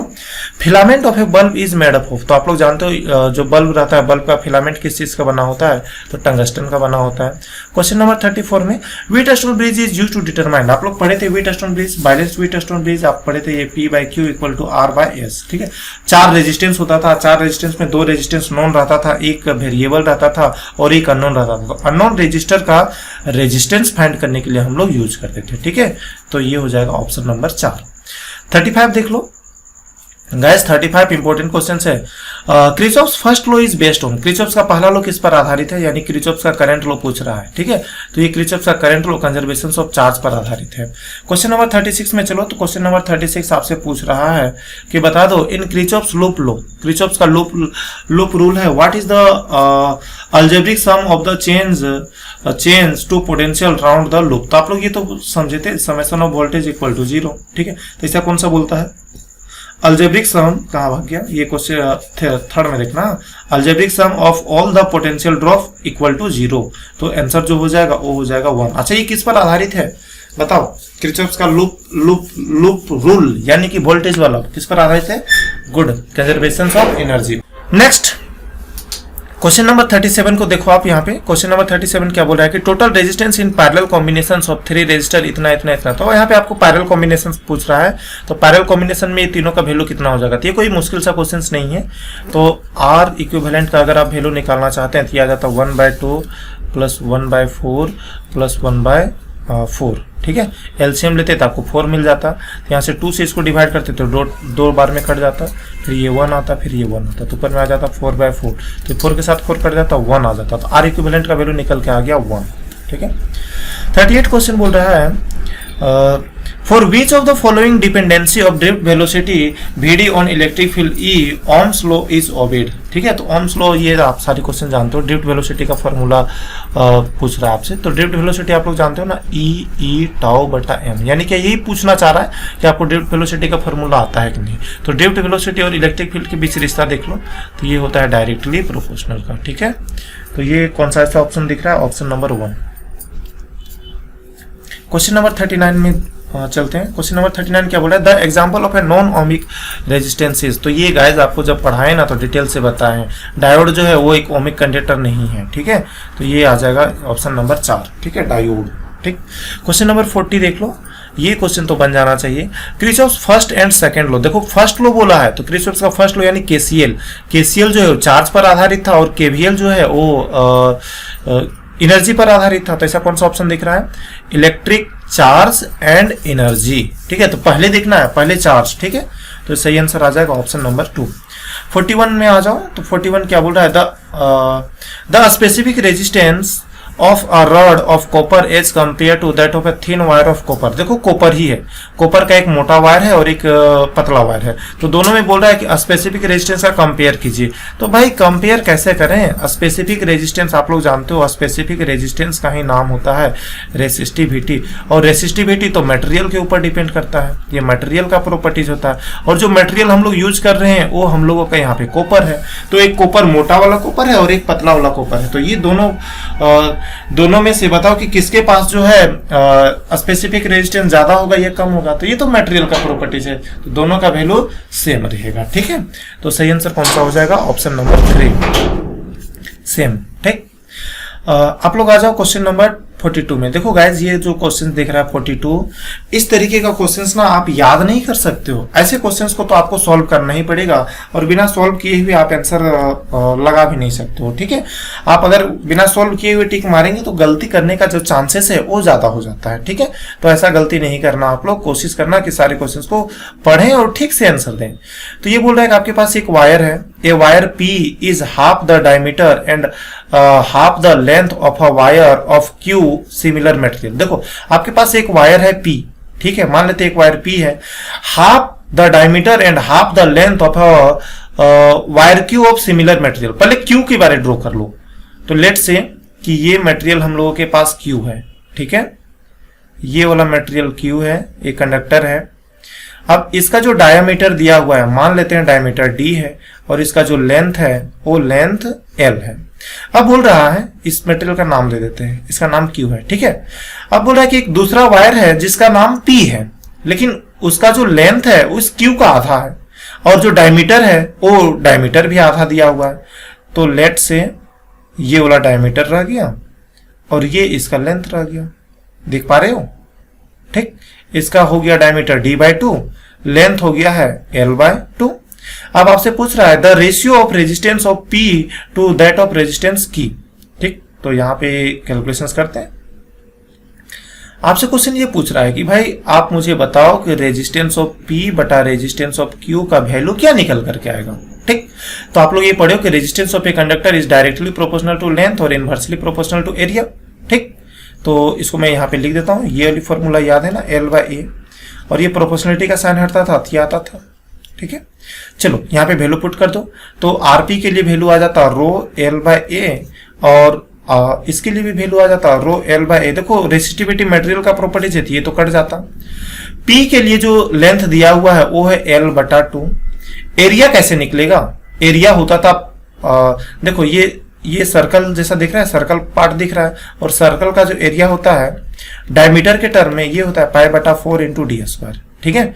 तो अगर आप इसका एरिया निकालते हैं तो आ जाता π/4 इंटू डी, देखो डी का स्क्वायर, लेकिन ऊपर में लिख रहे हैं हम लोग पी, और पी का जो डायमीटर था वो ये वाला था, ये वाला है ना, तो d/2 है, तो ये आ जाता π/4 इंटू d/2 का होल स्क्वायर, ठीक। अब नीचे क्यू है, क्यू के लिए ले लो लेंथ, तो एल था, एरिया बात करते तो एरिया आ जाता π/4 इंटू d²। अब इसको थोड़ा सा कैलकुलेशन कर लो। ऊपर में वैल्यू दिख रहा है L/2 और ये वैल्यू दिखा π/4 इंटू d²/4, ठीक है। यहाँ पे d/2 था ना, d/2 था तो 2 का स्क्वायर कर दें तो 4 आ गया है यहाँ पे। फिर ये देखो ये L/π/4 इंटू d²। गाइस जो चीज कटेगा ना उसको काट दो, ये वाला बड़ा लाइन है, ठीक है। तो आपको दिख जाएगा कि ऊपर का ये जो L है, ये L के साथ ये L कट जाएगा, इस π/4 के साथ π/4 कट जाएगा, d² के साथ d² कट जाएगा, तो नीचे कुछ भी नहीं बचा, यानी कि 1 बचा हुआ है, ठीक है। अब ऊपर में देख लो तो ऊपर क्या बचा हुआ है। ऊपर अगर आप यहाँ पे चेक करना चाहते हैं तो ऊपर बचा हुआ है 1/2, और यहाँ पे बचा हुआ है ये देखो π/4 कटा हुआ है, ठीक। तो यहाँ से बचा हुआ है 1/4, बटा नीचे तो 1 है, ठीक। तो कोई फर्क नहीं पड़ेगा 1/2 नीचे 1 से, तो ये इसको छोटा कर दो 1/2, यहाँ से 4 ऊपर चला जाता 4/1, इसको आप कट कर देते हैं 2:1, 2:1 एज। तो इस क्वेश्चन का जो आंसर आप लोगों को मिल जाता 2:1, ठीक है। और 2:1 कहाँ पे दिया हुआ है, ऑप्शन नंबर 3 में। हाँ, तो ऑप्शन नंबर 3 ढूंढो, ये रहा ऑप्शन नंबर 3, ठीक। तो देखो ऐसे क्वेश्चंस को आप लोग ठीक से करना है और बढ़िया से सोच के और समझ करके बनाना है, ठीक। 43 देख लो, name the material which give less resistance with increase in temperature. आपसे बोला कि टेम्परेचर हम बढ़ा रहे हैं, रेजिस्टेंस कम हो रहा है, बताओ ये कौन सा मटेरियल होता था। तो आप लोग ये चीज पढ़े थे, ये प्रॉपर्टीज आप लोग पढ़े थे सेमीकंडक्टर में, याद है सेमीकंडक्टर में। तो सेमीकंडक्टर में क्या होता था कि अगर आप टेम्परेचर बढ़ा देते हो तो रेजिस्टेंस डिक्रीज कर जाता है। ये अपने आप में इंपॉर्टेंट है गाइस, बहुत ज्यादा इंपॉर्टेंट, तो याद रखना, ठीक है। तो पक्का आप यहाँ पे सेमीकंडक्टर ढूंढो, जरूर ऐसा मटेरियल होगा जो सेमीकंडक्टर होगा जिसका टेम्परेचर बढ़ाने से रेजिस्टेंस कम हो रहा है। और अगर आपको याद होगा ना सेमीकंडक्टर में, सेमीकंडक्टर में आप 2 ही चीज पढ़े हो, एक सिलिकॉन और दूसरा जर्मेनियम, ठीक है। तो ये सही आंसर हो जाएगा ऑप्शन नंबर 3। 44 बोल रहा है कि ohms law is followed by. तो आप जानते हो ओम्स लॉ कंडक्टर के लिए रहता है, तो ओम्स लॉ कौन फॉलो करेगा, कंडक्टर फॉलो करेगा। तो सही आंसर हो जाएगा ऑप्शन नंबर 1, ठीक। अब अगर आप लोग ये क्वेश्चन नंबर 45 देखेंगे ना, तो ये 45 देख करके आपका दिल खुश हो जाना चाहिए, क्योंकि आप बहुत बार देख चुके हो। तो ये बोला है क्रिचॉफ्स का जंक्शंस रूल, जंक्शंस है ना, जंक्शंस के बारे में बोल रहा है। तो जंक्शंस ऐसा होता था, यहाँ पे ढेर सारी रास्ते मिल जाए। तो यहाँ पे आप लोग पढ़े थे कि समेशन ऑफ करंट का वैल्यू होता था 0, यानी ये बात कर रहा है केसीएल के बारे। और क्रिचॉफ्स का करंट लॉ किस पर आधारित होता था, गुड चार्ज पर, ठीक है। 46 आ जाओ। The resistivity of a material of a conductor depends on. Guys देखो रेजिस्टिविटी आया, और रेजिस्टिविटी आप लोग जानते हो ना, ये मटेरियल का प्रॉपर्टीज होता है और ये किसी के ऊपर डिपेंड नहीं करता है, ठीक है। तो ये ना तो लेंथ के ऊपर डिपेंड करेगा, ना एरिया, ना किसी के ऊपर, नन ऑफ दिस कर देना, ठीक है। सही आंसर हो जाएगा ऑप्शन नंबर 4। चलो तो अब हम लोग चलते हैं ये क्वेश्चन नंबर 47 की ओर। तो देखो 47 क्वेश्चन आपसे क्या पूछ रहा है, थोड़ी सी ऊपर चला गया क्वेश्चंस, ठीक, थोड़ा सा ब्लर है बट डोंट वरी, मैं आपके लिए पढ़ देता हूं और आई थिंक ये विजिबल होगा, ठीक है, विजिबल होगा, आपको दिख भी रहा होगा। तो आप यहाँ पे बोल रहा है if n cells each of EMF E and internal resistance are connected in parallel then the total EMF and internal resistance will be, ठीक है। देख लो यहाँ पे आपके पास बोल रहा है एन सेल्स है और सबका ईएमएफ ई है और इंटरनल रेजिस्टेंस स्मॉल आर है, सारे के सारे हम लोग जोड़ देते हैं पैरेलल। तो देख लो ये रहा एक cell EMF E small R, एक और है सेल इस तरीके से, इसका EMF E internal resistance R, एक और सेल है internal resistance R EMF E. अब ये सारे के सारे ना पैरेलल कनेक्शन किया हुआ, इस तरीके से हम लोग पैरेलल कनेक्शन दे करके रखे हैं, ये लो इस तरीके से हम पैरेलल कनेक्शंस कर दिए, ठीक है। अब यहां से आपसे पूछ रहा है, ठीक है, कि बता दो कि टोटल ईएमएफ और इंटरनल रेजिस्टेंस कितना होगा। देखो पहली बात आपको ये याद होना चाहिए कि जब पैरेलल में कनेक्ट करते हैं तो वोल्टेज सेम होता है। अगर वोल्टेज सेम होता है तो यहाँ पे सारे का ईएमएफ सेम आ जाएगा, सेम टू सेम। तो ईएमएफ जो है सबके लिए आ जाएगा कॉमन, और कॉमन आ जाएगा ई। तो वैसा ऑप्शन ढूंढो जहां पे ईएमएफ ई दिया हुआ हो, ठीक है। तो आपको एक ऐसा दिख रहा है ऑप्शन 1 और ऑप्शन 2। तो देखो आपको ऑप्शन 3 में तो एन ई दिखाई दिया, ये तो नहीं हो सकता। ऑप्शन 4 में एन ई दिखाई दिया, ये भी नहीं हो सकता, ठीक है। तो 1 और 2 में कोई ऑप्शन होगा। चलो देखते हैं कि ये दोनों में से कौन सा होगा। अब देखो रेजिस्टेंसेस दिया हुआ है ना पैरेलल में, तो पैरेलल के लिए आप लोग को फार्मूला याद है, 1/R इक्विवेलेंट बराबर 1/R1 प्लस 1/R2, ऐसे ही तो करते थे। 1/R इसी तरीके से आते जाएगा। तो अगर आप लोग 1/R इक्विवेलेंट का वैल्यू निकालते तो इस तरीके से कितना जा सकता है, n/R जा सकता है। तो यहां से आप R इक्विवेलेंट निकाल लो। R इक्विवेलेंट अगर निकालेंगे तो क्रॉस मल्टीप्लाई करेंगे तो आपको मिल जाता R/N, ठीक है। तो देखो कि रेजिस्टेंस किसमें R/N दिया हुआ है, तो ऐसा दिया हुआ है ऑप्शन नंबर 1 में, ठीक, ऑप्शन नंबर 1 में ईएमएफ ई और रेजिस्टेंस R/N। तो सही आंसर आपको मिल गया ऑप्शन नंबर 1, ठीक। 48 देख लो, the equivalent resistance of a resistors in parallel combination. तो पैरेलल कॉम्बिनेशंस कर रहे हैं तो पैरेलल कॉम्बिनेशन से रेजिस्टेंस क्या हो जाता है, तो रेजिस्टेंस डिक्रीज कर जाता है। देखो आप सीरीज में जब जोड़ते हो ना तो बढ़ जाता है, R1 plus R2 plus R3 इस तरीके से बढ़ जाता है, और जब पैरेलल में जोड़ते हैं तो पैरेलल में जोड़ने से डिक्रीज कर जाता है, ठीक है। क्वेश्चन नंबर 49 में आते हैं हम लोग। 49 क्या बोल रहा है, इन अ व्हीटस्टोन ब्रिज, एक व्हीटस्टोन ब्रिज है, if battery and galvanometer are interchange then deflection in galvanometer will. देखो ये क्वेश्चंस बहुत बार पूछा हुआ है, ठीक है। तो अगर ऐसा बोल रहा है कि बैटरी और हम गैल्वेनोमीटर दोनों के पोजीशंस को बदल देंगे तो इससे हमें कोई फर्क नहीं पड़ता है, ठीक है, नल पॉइंट पर कोई फर्क नहीं पड़ता है। तो ये जो आंसर आएगा इस क्वेश्चन का वो हो जाएगा ऑप्शन नंबर 3, ठीक है, नॉट चेंज। 50 देख लो, बढ़िया क्वेश्चन है। The SI unit of self inductance, self inductance का यूनिट क्या होगा, तो ये हम लोग पढ़े थे, हेनरी होगा। कूलम्ब्स किसका यूनिट होता है, गुड, चार्ज का, ठीक है। जूल किसका यूनिट होता है, एनर्जी का। वेबर किसका यूनिट होता है, मैग्नेटिक फ्लक्स का, ठीक है। चलो 51 में, the direction of the induced current in a circuit is always such that it opposes the cause due to which it produce. ये यहाँ पे स्टेटमेंट दिया हुआ है, तो बताओ ये स्टेटमेंट किसका कहना था। तो आप लोग पढ़े थे ना लेंज लॉ, याद है, लेंज लॉ यही तो बोलता था जिसके कारण जो बनता है ईएमएफ वो उसी को अपोज करता है, ठीक है। तो ये आंसर हो जाएगा ऑप्शन नंबर 2। ऐसे भी लेंज लॉ आपके लिए इंपॉर्टेंट है सब्जेक्टिव पॉइंट ऑफ व्यू से भी, ठीक है। क्वेश्चन नंबर 52, गाइस ये क्वेश्चंस को बहुत बार डील कर चुके हैं और मुझे नहीं लगता है कि इस क्वेश्चंस में अभी आपको दिक्कत होना चाहिए। तो आपको पूछ रहा है कि 2 पैरेलल कंडक्टर्स है carrying currents in the opposite direction. Opposite direction में यानी कि एक में करंट जा रहा है ऊपर और एक में करंट जा रहा है नीचे। अब बताओ क्या दिखाई देगा, यहाँ पे अट्रैक्शन होगा कि रिपल्सन होगा। तो आपको याद करने के लिए बोले थे ये वर्ड पा।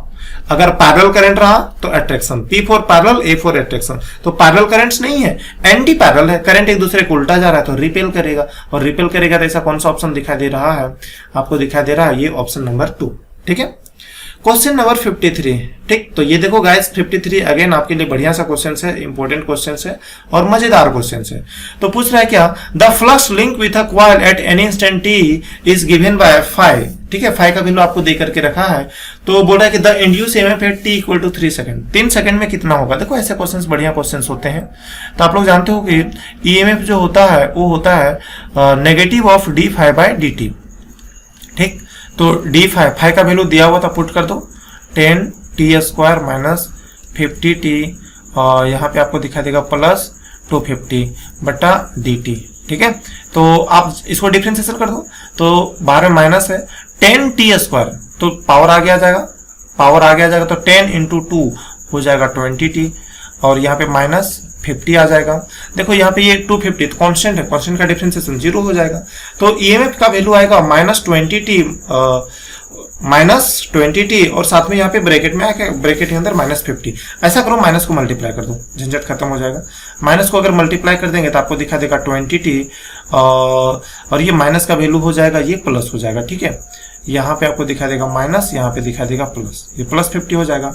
आपसे पूछ रहा है कि at t equal to 3 second, जब टाइम का वैल्यू 3 हो, तो अगर 3 रहा तो आप यहाँ पे चेक करो, ठीक है। ईएमएफ का वैल्यू कितना हो जाता गाइस, ये ईएमएफ का वैल्यू आपको दिख जाता -20, t की जगह पे 3 प्लस 50, तो आप गुना कर देते तो 20 दिया, आपको मिल जाता 60 प्लस 50, ठीक है। तो आपको यहाँ पे मिल जाता -10 वोल्ट, ठीक। ऐसा कौन सा ऑप्शन दिख रहा है, ऑप्शन नंबर 2। तो ऐसे क्वेश्चंस को ना आराम से आप लोग सॉल्व करना एग्जाम में, ज्यादा दिक्कत नहीं होगा। क्वेश्चन नंबर 50, और देखो ये क्वेश्चन तो कभी गलती नहीं होना चाहिए आप लोगों से। पूछ रहा है द किरचॉफ्स फर्स्ट लॉ, यानी कि समेशन ऑफ करंट, याद है चार्ज पर आधारित था।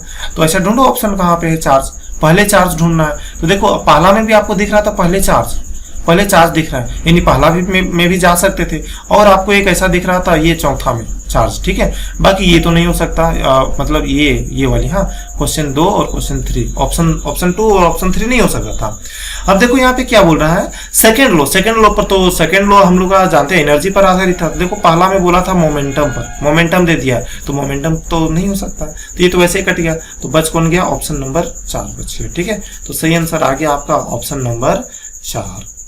Move to the question number 55 में आना है। 55 क्या बोल रहा है, the specific resistance of a rod of copper as compare to of thin wire of copper. तो अगेन क्वेश्चन रिपीट कर रहा है, स्पेसिफिक रेजिस्टेंस है, और स्पेसिफिक रेजिस्टेंस का मतलब आप लोग जानते थे रेसिस्टिविटी, और रेसिस्टिविटी मटेरियल का प्रॉपर्टीज होता है, और मटेरियल का प्रॉपर्टीज है तो ये सिर्फ और सिर्फ डिपेंड करेगा मटेरियल के नेचर के ऊपर। तो दोनों का दोनों कॉपर है, तो रेसिस्टिविटी सेम रहेगा, कोई फर्क नहीं पड़ेगा। सही आंसर आपके सामने पड़ा है, ये option number 3। 56, the length and radius of an electric resistance of a certain wire are double simultaneously then, ठीक। क्वेश्चन बढ़िया है, इसको थोड़ा पढ़ना है और पढ़ करके ठीक से समझना है, ठीक है। तो बोल रहा है क्या, लेंथ और साथ ही साथ रेडियस जो है किसी इलेक्ट्रिक रेजिस्टेंस का उस वायर का ना हम लोग डबल कर दे रहे हैं, यानी लेंथ को भी डबल कर रहे हैं और रेडियस को भी डबल कर रहे हैं, ठीक है। चेक करो यहाँ पे, आप लोग ये फॉर्मूला जानते हो ना, resistance of a conductor is directly proportional to length and inversely proportional to area. ये प्रोपोर्शनलिटी का साइन हटता तो ये आ जाता। तो मान लो किसी टाइम पे कंडक्टर का लेंथ L था और एरिया A था, ठीक है। एरिया का वैल्यू ना हमें रेडियस के टर्म में लिखना पड़ेगा, क्योंकि यहाँ पे रेडियस में दिया हुआ है, ठीक है। तो तार का जो क्रॉस सेक्शन एरिया होता है वो सर्कल होता है, और सर्कल का आप लोग एरिया जानते हो πr², ठीक है। तो देख लो रेजिस्टिविटी आपको जो दिख रहा था, मतलब रेजिस्टेंस तो दिख रहा था, वो था ρ L πr², ठीक है, ये वाला दिख रहा था। अब बोला क्या कि लेंथ को हम डबल कर दे रहे हैं, ठीक है। इफ L का वैल्यू जो है वो 2L, और जो रेडियस है उस रेडियस को भी डबल कर दे रहे हैं, यानी कि 2R कर दे रहे हैं। तो नया वाला रेजिस्टेंस कितना होगा, तो चेक कर लो, इसका वैल्यू यहाँ पे पुट कर दो। तो अगर आप वैल्यू पुट करेंगे तो ये जो नया रेजिस्टेंस आपको दिखाई देगा वो रो आएगा। देखो लेंथ के जगह पे आप क्या पुट कर देंगे, 2 इंटू एल पुट कर देंगे, इंटू पाई इंटू आर के जगह पे कितना पुट करेंगे, 2R का स्क्वायर पुट करेंगे। तो आपको ये दिखाई देता रो इंटू 2L डिवाइडेड बटा पाई इंटू 2 टू जा 4 आर स्क्वायर। ठीक है, अब इसको ये 2 के साथ इसको कट देते तो ये 2 टाइम्स कट जाता, तो आपको दिख जाता रो इंटू एल बटा पाई इंटू यहाँ पे 2 है 2 आर स्क्वायर। तो 2 को आगे लेके आओ, तो 2 को आगे लेके आएंगे तो आ जाता रो एल, ये 2 आ जाता पाई आर स्क्वायर। अब आप देखो इतना सा वैल्यू जान रहे हो। ठीक है, यहाँ पे दिख रहा है ये आर था, ये आर, तो इसकी जगह पे वैल्यू पुट कर दो तो ये आ जाता आर और नीचे आ जाता 2। तो रेजिस्टेंस कितना हो गया, आधा हो गया। ठीक है, तो ऐसा चेक करो, ऐसा कौन सा ऑप्शन दिया हुआ है कि रेजिस्टेंस विल बी हाफ्ड। ठीक है, अच्छा इस क्वेश्चन को एक और तरीका था सॉल्व करने का। आप यहाँ पे पूरा पढ़ते ना तो आपको दिया हुआ था स्पेसिफिक रेजिस्टेंस भी। तो देखो वायर तो वही है, केवल उसका लेंथ और हम लोग क्रॉस सेक्शन एरिया चेंज किए थे, तो स्पेसिफिक रेजिस्टेंस तो उसका सेम होना चाहिए था। तो आप यहाँ पे कोई एक ऐसा ऑप्शन ढूंढने का कोशिश करते जहाँ पे स्पेसिफिक रेजिस्टेंस जो है वो सेम दिया रहता। तो देखो अगर आप पहला ऑप्शन देखते हैं तो यहाँ पे बोला था specific resistance will be half, specific resistance will be half, तो ये तो ऐसे कट गया। 2 देखते हैं तो resistance specific resistance will remain unchanged, हाँ एक ये दिख रहा था। ठीक है, तो एक्चुअली सही आंसर तो यही है। थर्ड में आते हैं तो देखो क्या दिख रहा था, specific resistance will B double, ये तो आपको यहाँ पे गलती कर देता, स्पेसिफिक रेजिस्टेंस को बदलना नहीं चाहिए था। ठीक है, तो इस क्वेश्चन का सही आंसर या तो आपको मिलता 2 या तो 4, क्योंकि ऑप्शन नंबर 4 में देखेंगे ना तो यहाँ पे बोला था स्पेसिफिक रेजिस्टेंस जो है वो अनचेंज्ड होगा। ठीक है, तो अगर आप रैंडमली आपके पास अगर टाइम नहीं होता, रिस्क लेने का रहता ना, तो आप या तो 2 या 4 में से आप किसी को टिक मार देते। ठीक है, तो हम लोग सॉल्व कर लें और सॉल्व करके आंसर निकाल लिए। आंसर मिल गया है ऑप्शन नंबर 2। 57 की ओर चलो, तो 57 क्या बोल रहा है, द रेजिस्टेंस, ये रेजिस्टेंसेस जो है सारे के सारे ओम में दिया हुआ है और ये बोल रहा है कि 4 आर्म्स है व्हीट स्टोन ब्रिज का। तो in which case the bridge is balanced, bridge balance कब रहेगा, तो आप लोग जानते थे P बटा Q इक्वल टू R बटा S, तो एक साइड से आपको ले लेना है। तो ऐसा आपको देखो ऑप्शन नंबर 4 दिख रहा था, ऑप्शन नंबर 4 सबका वैल्यू दिया हुआ था 4 तो यहाँ पे पुट करते 4 बटा 4 बराबर 4 बटा 4 कट जाता 1 बराबर 1। ठीक है, तो बैलेंस आपको मिल जाता है इस कंडीशंस में। ठीक है, क्वेश्चन नंबर 58 देख लो। 58 क्या बोल रहा है, हाँ अगेन देखो ये जो गाइस जिस तरीके का क्वेश्चन है अगेन आपको सॉल्व करना पड़ेगा। ठीक, तो सॉल्व करते हैं, पढ़ लो एक बार। ये क्वेश्चन नंबर 58 क्या बोल रहा है, एक वायर है P is half the diameter and half the length of a wire Q of similar material, the resistance. अच्छा ये ऐसा ही क्वेश्चन ना सेम टू सेम क्वेश्चन हम लोग कर चुके हैं, तो शायद आई थिंक हमको टाइम वेस्ट करने से कोई फायदा नहीं है। तो इस क्वेश्चन का आंसर आएगा ना ऑप्शन नंबर 3। ठीक है, ऐसे ही क्वेश्चन सेम टू सेम किए हुए हैं ऊपर में, तो आप लोग अगर ठीक से देखते आ रहे होंगे तो शायद पता चला होगा। क्वेश्चन नंबर 59 देखो, तो थोड़ा सा ब्लर है बट शायद आप लोग समझ पाएंगे। ये पूछ रहा है फॉर ओमिक कंडक्टर, आपके पास एक ओमिक कंडक्टर है, drift velocity VD the electric field E across are related. तो ड्रिफ्ट वेलोसिटी और इलेक्ट्रिक फील्ड में कैसा रिश्ता होता था, तो ये तो आपसे एकदम बच्चा वाला क्वेश्चन पूछ रहा है। तो ड्रिफ्ट वेलोसिटी बराबर आता था E टाउ बटा m। ठीक है, तो ड्रिफ्ट वेलोसिटी और इलेक्ट्रिक फील्ड का जो रिश्ता है वो डायरेक्टली प्रोपोर्शनल का। ऐसा कौन सा ऑप्शन दिख रहा है, ऑप्शन नंबर 2। ठीक है, directly proportional to E। Question number 60 guys, 60 क्या बोल रहा है, an external resistance capital R is connected to a cell of internal resistance small r, the current in the circuit is maximum। तो इसका figure मैं यहाँ पे बनाता हूँ, थोड़ा सा आप लोग हेल्प करना मुझे। ठीक है, तो एक सेल है और एक सेल के साथ ये सेल रहा लेट से, इस सेल का इंटरनल रेजिस्टेंस R है और इस सेल के साथ ना हम लोग एक एक्सटर्नल रेजिस्टेंस जोड़ दिए हैं, ये एक्सटर्नल रेजिस्टेंस जोड़ दिए हैं कैपिटल R।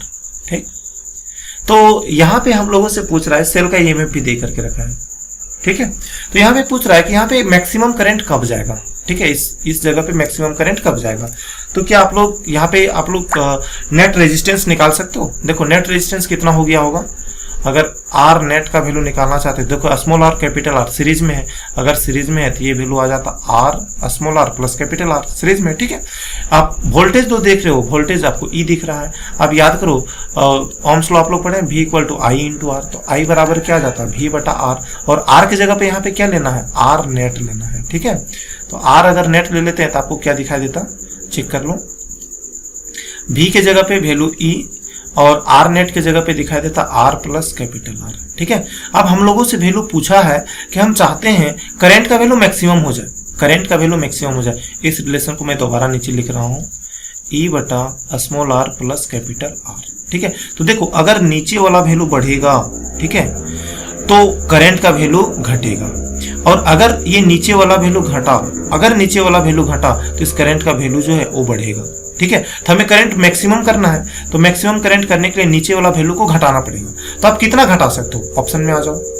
ऑप्शन में अगर आएंगे तो आप देख लो, यहाँ पे पहला बोला था कि अगर आप कैपिटल आर, ये कैपिटल आर का वैल्यू आर से बड़ा हो जाए, तो ऐसे नहीं, ये तो अगर यहाँ पे इस स्मॉल आर की जगह पे कुछ ज्यादा वैल्यू पुट करेंगे, ठीक है।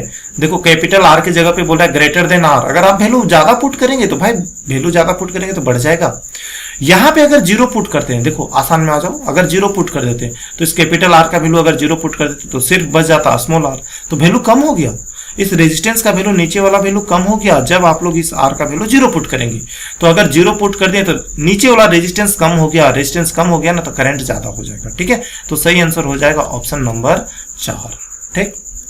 ये क्वेश्चन नंबर जो 61 देख पा रहे हो, ये क्वेश्चन 61 का आपको डायरेक्ट याद रखना है कि एक सेल है जिसका EMF E है और इंटरनल रेजिस्टेंस R है, कनेक्टेड किया गया है variable external resistance capital R से। As the resistance R is increase, जैसे जैसे आप रेजिस्टेंस को बढ़ाते हो, जैसे जैसे रेजिस्टेंस को आप बढ़ाते हो, तो प्लॉट करने बोल रहा है कि पोटेंशियल डिफरेंस और V और R के बीच में आप लोग ना एक ग्राफ प्लॉट कर दो, ठीक है। तो गाइस आई थिंक ये वीडियोस ना ऑलरेडी मुझे लगता है कि बहुत बड़ा हो गया, शायद 1 घंटे के आसपास का हो गया है। तो डिटेल से इसको नहीं ले जाता हूँ, डायरेक्ट आपको इस क्वेश्चन को याद रखना है। इस क्वेश्चन का जो आंसर होगा ये हो जाएगा ऑप्शन नंबर 2, ठीक है, ऑप्शन नंबर 2 ये वाली, ठीक है।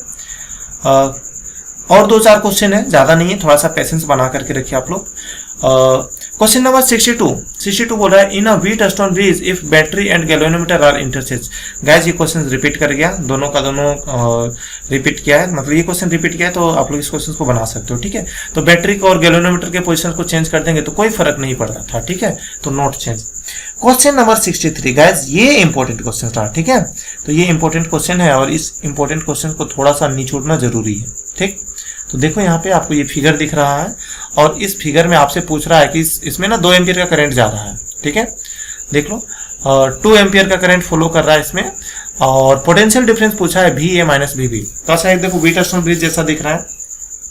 अगर आप D और C में एक चीज देखने का कोशिश करते हैं, D और C के बीच में ये पॉइंट D है और ये पॉइंट C है, तो D से C आप चाहे ऊपर की ओर से जाओ चाहे नीचे की ओर जाओ, दोनों में आपको रेजिस्टेंस सेम दिखाई देता। तो 3 ओम प्लस 2 ओम, 5 ओम नीचे भी और 5 ओम ऊपर भी। तो एक चीज तो पता चल गया कि 5 ओम ऊपर है और 5 ओम नीचे, यानी रेजिस्टेंस सेम है ना, तो दोनों में करंट सेम जाएगा। तो करंट सेम कितना जाएगा, तो 2 एम्पियर जा रहा था, तो यहाँ पे आके करंट बढ़ जाएगा, तो इधर जाने लगेगा, चलो ठीक है, तो ऊपर की ओर जाने लगेगा 1 एम्पियर का करंट, नीचे की ओर भी जाने लगेगा 1 एम्पियर का करंट, ठीक है। अब 1 एम्पियर का करंट क्यों गया आप लोगों को शायद समझ में आ रहा होगा, इसलिए क्योंकि ऊपर में जो D से C के बीच रेजिस्टेंस ऊपर या नीचे दोनों में सेम था, रेजिस्टेंस दोनों में सेम है, तो करंट तो दोनों में सेम जाना चाहिए। 5 ओम ऊपर रेजिस्टेंस, 5 ओम नीचे रेजिस्टेंस, ठीक है, तो करंट दोनों में सेम जा रहा है। अब देखो, अब अगर हम लोग यहाँ पे फिगर थोड़ा सा प्लॉट कर लेते हैं, तो यहाँ पे बोल रहा है ये आर्म था, इस आर्म में रेजिस्टेंस दिया हुआ था, ये A है और इस रेजिस्टेंस का वैल्यू 2 ओम दिया हुआ था। नीचे देखो ये भी रेजिस्टेंस दिया हुआ था और ये बोल रहा है कि ये पॉइंट B है, ठीक है। यहाँ पे नीचे वाला का रेजिस्टेंस दिया हुआ है 3 ओम, ठीक। अच्छा एक बात बताओ, अगर हम इस पॉइंट, ये D पॉइंट है, हाँ, D पॉइंट से A पॉइंट चलते हैं तो पोटेंशियल में कुछ डिफरेंस दिख जाएगा, ठीक है, VD माइनस VA। अगर D से A जाएंगे ना तो पोटेंशियल डिफरेंस दिखेगा आपको VD माइनस VA। अब ये पोटेंशियल डिफरेंस कितना आता है, बीच में जो रेजिस्टेंस आएगा, आप लोग ओम्स लॉ पढ़े ना, ओम्स लॉ बोलता था V equal to I into R। तो बीच में रेजिस्टेंस 2 ओम का है और करंट 1 एम्पियर का है ना, तो दोनों के बीच में देख लो वोल्टेज कितना ड्रॉप करेगा, I इंटू R, ठीक है। तो I का वैल्यू 1 है और R का वैल्यू 2 है, यानी कि कितना ड्रॉप कर जाएगा, 2 वोल्ट ड्रॉप कर जाएगा, ठीक है। तो यहाँ पे VD माइनस VA का वैल्यू 2 मिला। अच्छा यही भी देखो, तो अगर हम लोग नीचे की ओर चलते हैं तो D से अगर आप लोग यहाँ पे इस पॉइंट B की ओर चलते हैं तो बीच में रेजिस्टेंस मिलता 3 ओम का, करंट जा रहा है 1 एम्पियर का, तो यहाँ पे पोटेंशियल डिफरेंस आपको क्या दिखाई देता, VD माइनस VB आपको दिखाई देता 1 एम्पियर का करंट, 3 ओम का रेजिस्टेंस, तो ये आज दिख जाता 3 वोल्ट का। इसको मानो इक्वेशन 1, इसको मानो इक्वेशन 2। हम लोगों को निकालना है कि VA माइनस VB कितना होगा, तो आप इक्वेशन 2 में इस इक्वेशन 1 को डिक्रीज कर दो, तो आपको दिखाई देगा इक्वेशन 2 को पहले लिखना है माइनस इक्वेशन 1 है BD माइनस VA बराबर राइट साइड 3 माइनस 2। तो देखो इसको अगर आप तोड़ते हैं तो आपको कैसा दिखाई देता, ये माइनस टर्म अंदर चला जाता तो ये प्लस हो जाता, 3 में 2 घट जाता तो 1 आ जाता। ठीक है, तो ये गाइस ये VD के साथ ये VD कट जाता, तो VA माइनस VB का वैल्यू 1, ठीक है 1 वोल्ट आ जाएगा। ठीक, तो ये सारी चीजों को थोड़ा आप लोग ठीक से चेक करना। अच्छा प्लस का 1 आया है, हाँ तो कौन सा ऑप्शन दिख रहा है ऐसा, आपको दिख रहा है ऑप्शन नंबर 2। अब हम लोग चलते हैं क्वेश्चन नंबर 64 में। तो विच of the following velocity of electron determine the current through the conductor. तो कंडक्टर के थ्रू करंट है, तो ये किसके द्वारा डिसाइड किया जाता है। तो आप लोग को याद है ये ड्रिफ्ट वेलोसिटी का फॉर्मूला, तो ड्रिफ्ट वेलोसिटी का फॉर्मूला होता था E टाउ बाय m। अच्छा इससे हमें कोई लेना देना नहीं है, करंट पूछ रहा है, तो करंट बराबर होता था आने भी दो। ठीक है, आप लोगों को याद करवाए थे आने भी दो। ठीक है, तो ये सिर्फ डिपेंड करता है ड्रिफ्ट वेलोसिटी के ऊपर, यानी करंट जो है सिर्फ और सिर्फ डिपेंड करता है ड्रिफ्ट वेलोसिटी के ऊपर। तो सही आंसर कौन सा हो जाएगा, option number 1 drift velocity only. ठीक है, क्वेश्चन नंबर 65 देखो सेकंड लास्ट क्वेश्चन में हम लोग पहुंच गए हैं और थोड़ा सा बढ़िया क्वेश्चन है ये 65। बोल रहा है कि कॉपर, ठीक है कॉपर एंड जर्मेनियम, गाइस इसमें यही हिंट है।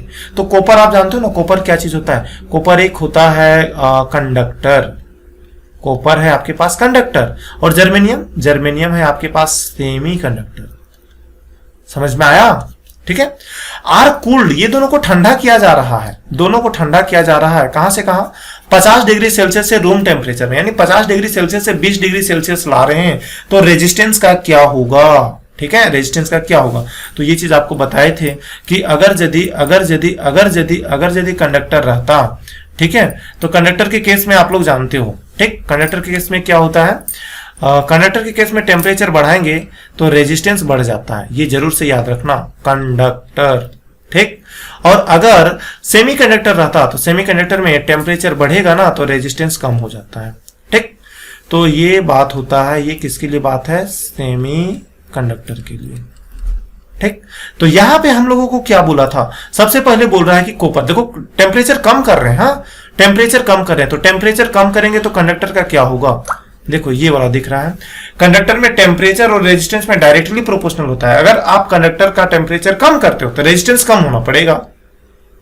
तो एक ऐसा ऑप्शन ढूंढो जहां पे दिख रहा होगा कि रेजिस्टेंस डिक्रीज हो रहा है, तो कॉपर का रेजिस्टेंस डिक्रीज कहां पे डिक्रीज, देखो आपको ऑप्शन 3 में भी दिखाई दिया और 4 में भी दिखाई दिया। ठीक है, 3 में और 4 में, देखो पहला तो नहीं हो सकता, दूसरा नहीं हो सकता, क्योंकि बोला कि कॉपर का रेजिस्टेंस इंक्रीज करेगा, तो ये तो नहीं हो सकता।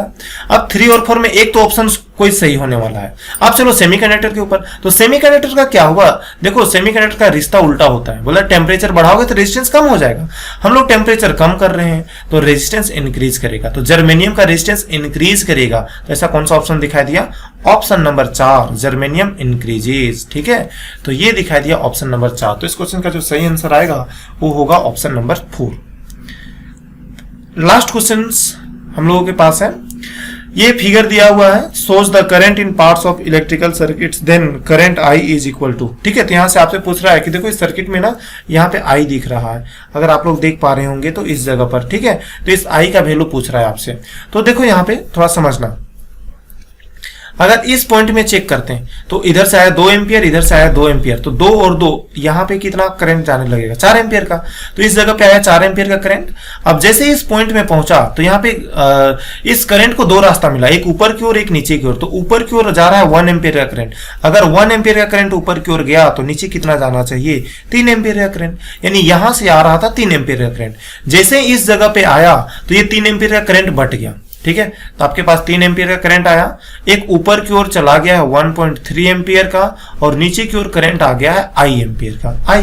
तो आपसे यही I पूछ रहा था, तो ये 1.3 को बाएं साइड लेके आओ तो ये घटेगा, 3 माइनस 1.3 बराबर I। ठीक है, तो ये 3 और ये आया 1.3, घटा दो, 10 में 3 तो 7, और यहाँ पे दिख गया 2 है ना, तो 2 में 1 तो 1, यानी 1.7 एम्पियर। ठीक है, तो इस तरीके से आज का ना हम लोगों का सारा क्वेश्चंस खत्म हो गया है, और ये जो 66 क्वेश्चन है इसका जो सही आंसर है ये है 1.7, यानी ऑप्शन नंबर 1। ठीक, तो गाइस आखिरकार हम लोग सारे क्वेश्चंस को कंप्लीट कर ही लिए। तो आप लोग इतने पैसेंस से इस वीडियो को देखें उसके लिए तो धन्यवाद। एक्चुअली ये जो क्वेश्चंस है आपको बहुत बहुत ज्यादा हेल्प देने वाला है आपके एग्जाम्स में। गाइस जरूर से याद रखना कि आप लोगों का ना इक्वल वेटेज 35 नंबर का क्वेश्चंस पूछा जाएगा सिर्फ और सिर्फ ऑब्जेक्टिव से। और जहां से ये जो करंट इलेक्ट्रिसिटी है यहाँ से एक्सपेक्टेड तीन से चार क्वेश्चंस, ठीक है, 3 से 4 क्वेश्चंस आपके यहाँ से सेट करेगा। तो इसको बहुत बढ़िया से रिवीजन एक बार कर लेना, ठीक है।